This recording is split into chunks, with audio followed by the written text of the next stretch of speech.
Do you want your Samsung Galaxy S26 Ultra to stay unlocked when it's connected to a trusted Bluetooth device? With trusted devices in Expand Unlock, your phone can remain unlocked after you have already unlocked it, as long as it's connected to one of your trusted devices. Let me show you how. First, open Setting, scroll down and tap Lock Screen NAOD, tap Expand Unlock, enter your screen lock.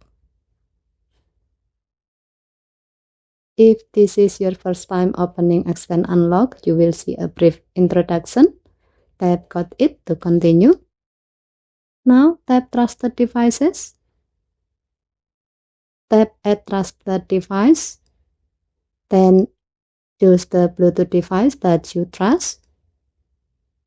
A message appears explaining that your phone will stay unlocked while it's connected to this device, even if someone else is holding it.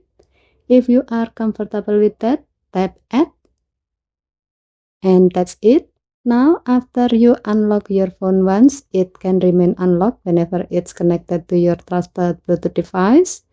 The phone can stay unlocked for up to 4 hours or until it disconnects from all of your trusted devices.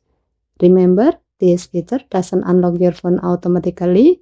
You will still need to unlock it the first time before Expand Unlock takes over. And that's how you use trusted devices in Expand Unlock on the Samsung Galaxy S26 Ultra. Okay, thank you for watching. Please help to like and subscribe. Have a nice day.